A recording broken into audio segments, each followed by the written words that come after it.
llamado Acciones que Transforman tu Futuro, nuestro canal de YouTube. En esta ocasión, nuestra cuarta emisión con nuestro tema Entrevista Clínica.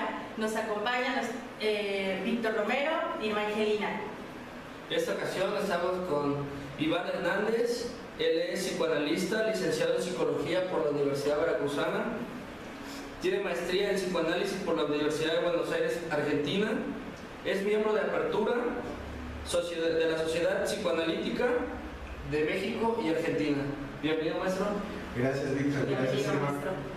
Un gusto estar con ustedes. Bien, para iniciarle y darle apertura aquí al tema que hoy nos incumbe, ¿usted cómo define la entrevista clínica dentro de la psicología, maestro? La entrevista clínica dentro de la psicología es una pregunta muy importante porque la entrevista clínica, especialmente en psicología, es un determinado instrumento para recopilar información. Como ustedes sabrán, hay diferentes tipos de entrevista, como la que me están haciendo en este momento, que es como de corte periodístico, por decirlo de alguna manera, o informativo. La entrevista es un instrumento, por lo tanto, para recuperar o recopilar información. Específicamente dentro del campo de la psicología, la entrevista es, yo diría desde mi posición como profesional, es un recurso inevitable de cara a obtener los datos necesarios para establecer una planeación y un posible pronóstico del tipo de trabajo que vamos a realizar. Es importante definirlo en este sentido como clínica porque no va a ser lo mismo una entrevista psicológica del área laboral, como puede ser un reclutamiento, ¿no? Tampoco va a ser lo mismo una entrevista psicológica en el área educativa, como puede ser orientación vocacional o para detectar problemas de aprendizaje. La entrevista clínica dentro del área de la psicología implica un estar frente al malestar de los pacientes y tratando de recuperar la información necesaria para tratar de aliviar ese malestar. Por ejemplo, clínica viene del griego kliné, que significa cama, y clínicos es el que estaba junto a la cama del enfermo. Entonces, tradicionalmente el clínico es el que acompaña al enfermo en su malestar, ¿sí? Actualmente nosotros podríamos decir que un clínico en el área de la psicología es el que acompaña el malestar de los pacientes que vienen a solicitarlos, siendo la entrevista la principal herramienta que tenemos para que ellos nos digan de qué se trata ese malestar. Claro. ¿Cuál sería entonces la finalidad de la entrevista clínica? La finalidad, yo les propondría que es el inicio de todo tratamiento. No hay tratamiento clínico, como lo definimos, que afronte el malestar que no pasa por una entrevista. Una entrevista es el principio y el paso necesario para entrar en lo propiamente dicho terapéutico. Muchas veces hemos visto en la televisión la clásica imagen del psicoanalista, donde llegan los pacientes y directamente se tiran en el diván y empiezan a hablar. Lo que no nos muestran las películas, y es propio de nuestra profesión como psicoanalistas, de nuestra práctica más bien de psicoanalistas, es que la entrevista es un proceso que puede tardar 4 sesiones, 5 sesiones. Yo les estoy hablando en este caso no nada más como psicólogo clínico, sino como psicoanalista. Y dentro del psicoanálisis una entrevista, un periodo de entrevista puede durar meses. Meses, ¿por qué? Porque dependiendo del tipo de pacientes, nosotros necesitamos saber lo más que podamos de ellos para poder decirles algo que pueda apuntar a aliviar el malestar que nos lleva con nosotros. Sufrimientos, soledad, duelo, tristezas, depresiones, etcétera, etcétera, etcétera, ¿verdad? Entonces la entrevista es el paso obligado, desde que te llaman por teléfono a sacar la primera cita, esa primera cita en la que acuden ya es la entrevista. Desde que lo recibes es parte de la entrevista, desde hola, buenas tardes es parte de la entrevista. La entrevista, diríamos nosotros, termina cuando después de haber elaborado todos los datos que el paciente nos proporciona y nosotros como profesionales le podemos decir algo de lo que le pasa, ahí podríamos decir que comienza el tratamiento propiamente terapéutico. Entonces podríamos decir en un primer momento que la entrevista es el paso previo para que inicie un proceso terapéutico. ¿De ahí podemos saber para qué sirve la entrevista clínica? ¿Cómo me lo podrías decir de otra manera? Sí, o sea, sabemos la finalidad, ¿no? Como usted nos comenta, pero ¿para qué sirve a un paciente? Ah, claro, a un paciente. Sí, yo llego como paciente, ¿no? Ajá. ¿Para qué me sirve que usted me haga una entrevista clínica? Es excelente tu pregunta, Irma, porque para el paciente el periodo de entrevista le sirve para saber si ese tipo de tratamiento es el indicado para él. Un profesional de la salud mental, y específicamente en mi caso, en mi práctica como psicoanalista, el periodo de entrevistas es necesario para saber si un psicoanálisis es lo que necesita el paciente. ¿Sí? En este sentido, yo estoy atacando la idea del psicólogo todoterreno. Yo considero, o más bien opto, por la posición del clínico especialista. Así como cuando ustedes tienen dolor de garganta, lo van a ver al gastroenterólogo, ¿verdad? Sí, por supuesto. Van a ver a van al médico que les dice que vas con el otorrinolaringólogo, que haga estudios, son especialistas. De la misma manera, nosotros como clínicos tenemos que tener la herramienta de la entrevista para detectar si el problema que trae el paciente es un problema clínico de tu especialidad. Seas el clínico de la orientación que sea, ¿verdad? Yo como psicoanalista lo que trato de detectar es si el paciente lo que realmente necesita o está dispuesto en sus posibilidades temporales, espaciales e incluso económicas es sostener un tratamiento psicoanalítico, ¿verdad? Tal vez en lo que esté demandando es otro tipo de problemática, como problemas de lenguaje, ¿sí? Que puede ser un requerimiento bastante válido y efectivo para un clínico, para un psicólogo. Entonces tal vez tenga que ir con otro especialista. Si yo tengo la posibilidad dentro de mi agenda de recomendar a alguien, le recomendaré, pero si no, tal vez la mejor posición sería decir, mire, ese tratamiento no es lo que usted busca, ¿no? O sí, por tal y por tal razón. Entonces para eso le serviría a un paciente el periodo de entrevistas. Y por ejemplo, maestro, la interacción del paciente con el psicólogo y el psicoanalista ¿influye en la entrevista clínica? Claro, influye demasiado. Fíjate que es una muy buena pregunta, Víctor, porque cuando la entrevista surgió en el campo de la psicología, se creía que podía ser un instrumento 100% fiable.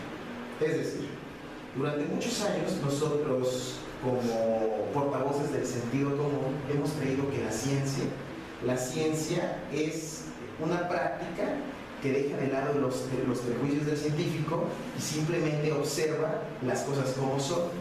La verdad es que la ciencia no es así. La ciencia no es así, y muy pronto los que empezaron a utilizar la entrevista como un instrumento para recopilar datos se dieron cuenta que su pura presencia causaba efectos en la persona que era entrevistada. Les voy a poner un ejemplo del área de la antropología. Durante muchos años se creyó que el antropólogo se podía meter a la población a observar las tradiciones y costumbres de las personas de tal población, que no iba a afectar en nada.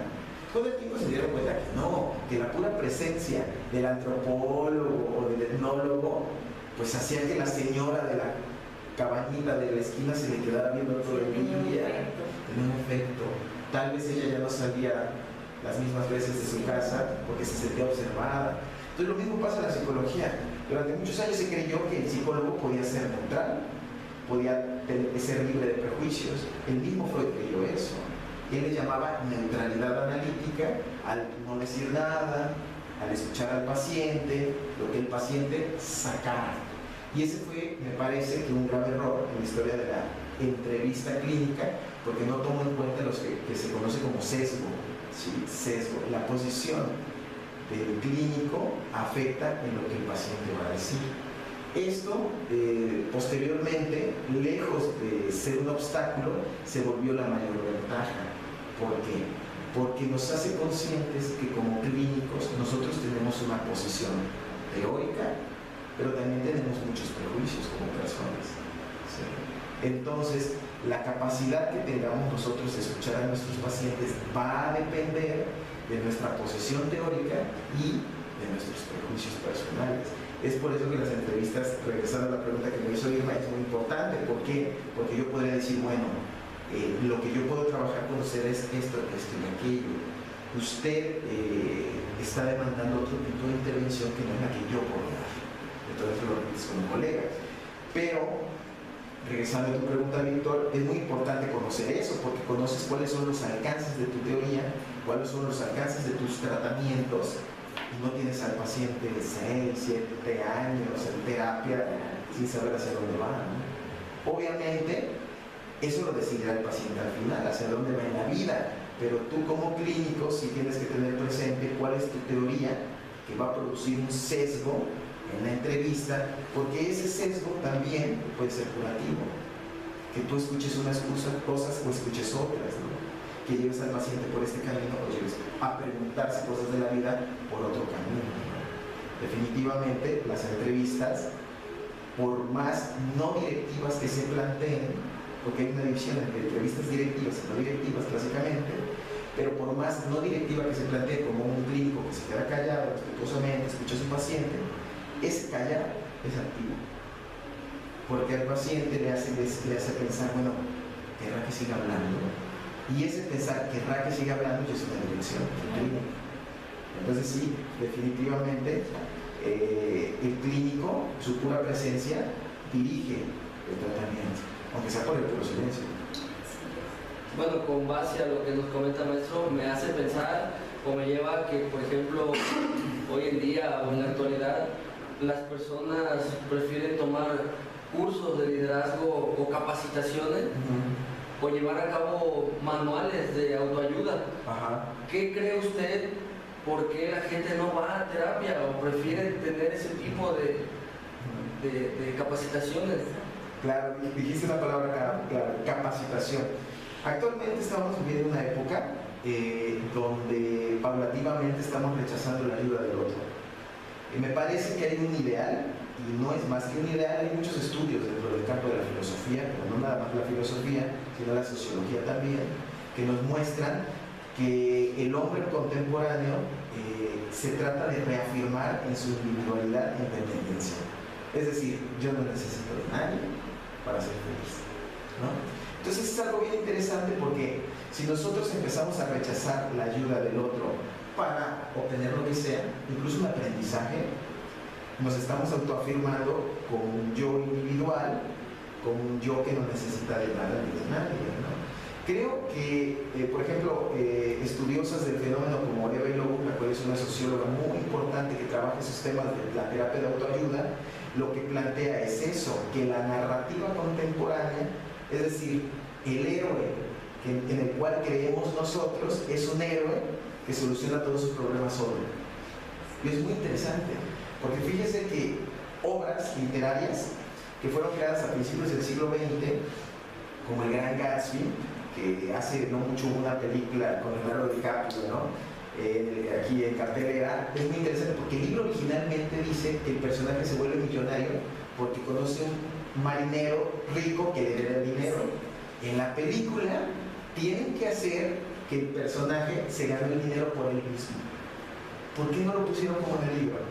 Porque el público está ansioso de la narrativa de yo puedo solo, querer ese poder, de no necesito que nadie me herede, superarme a mí mismo. Entonces hay una narrativa de héroes contemporáneos donde el que puede solo es el mejor. Entonces creo que ahí es donde tiene efecto esto. Ahora, yo creo que pueden tener su pertinencia los cursos de liderazgo, por ejemplo, en una empresa. Definitivamente cuando estamos ubicados en una empresa o en una campaña necesitamos habilidades y estrategias para llegar a un puerto. Alejandro Magno, lo conocen, el que hizo la guerra a todo el mundo antiguo, era un líder y necesitaba ser un líder para seguir adelante en su campaña. Por otro lado, yo diría que la pertinencia que eso pueda tener en el campo clínico tiene sus límites, ¿verdad? Yo les propondría que esa es otra escena, esa es una escena más del tipo de businessman, es decir, hombre de negocios, que sí, te vas al mundo de los negocios, es una jungla. ¿Vieron la película de Lobo de Wall Street? Obviamente el hombre más exitoso es un líder, pero no necesariamente es el más sano y el que tiene más estructuras.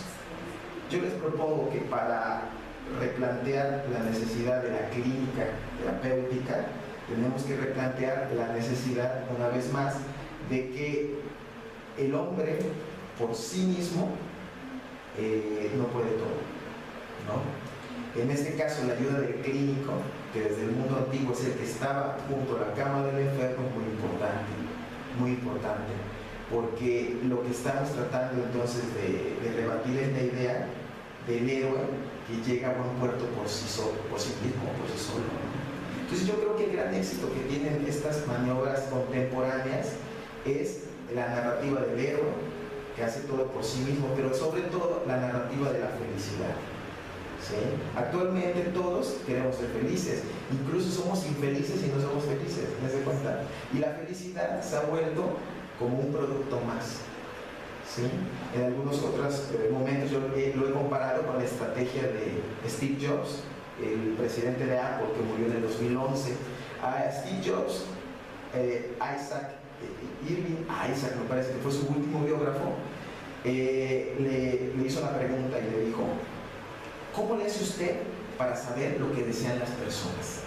¿Cómo le hace? Porque sus productos son los que más se venden. ¿Cómo le hace para saber lo que desean las personas? Steve Jobs contesta: ¿a quién le importa lo que desean las personas? Yo soy el que dice lo que ellos tienen que desear. Entonces a mí me parece que toda esta narrativa de la felicidad se ha vuelto una carrera loca por ser felices y tener la felicidad como un producto consumible que te lo echas a la bolsa. Y es ahí donde tienen mucha efectividad muchos cursos donde te prometen la felicidad como un producto, porque te inscribes al curso, no realizas un proceso clínico con un especialista, simplemente te vas a una conferencia de cómo ser feliz, etc. Y lo que se provoca es un efecto de sugestión. Un efecto de sugestión donde lo que te están vendiendo bien maquilladito, así como un iPhone 7S, no sé cuál es el último, que lo que te están vendiendo es la felicidad. Obviamente. ¿Cómo? Te venden la felicidad como un producto. Pero fíjese que la felicidad no siempre fue un producto. Al igual que la libertad, creo que podríamos establecer un paralelo entre libertad y felicidad.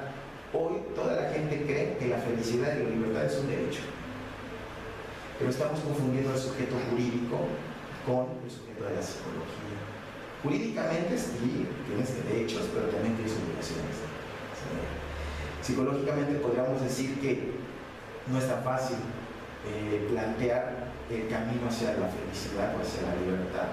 Durante 20 siglos, la felicidad y la libertad fue un proceso que muchos filósofos, por ejemplo, dedicaron toda su vida a estudiarlo, a perfeccionarlo, tratar de ser cada día un poco más felices. A eso se le llamaba eudemonología, el tratado de ser feliz. ¿Por qué? Porque no es un derecho, no naciste con eso, es algo por lo que luchas todos los días para irlo conquistando.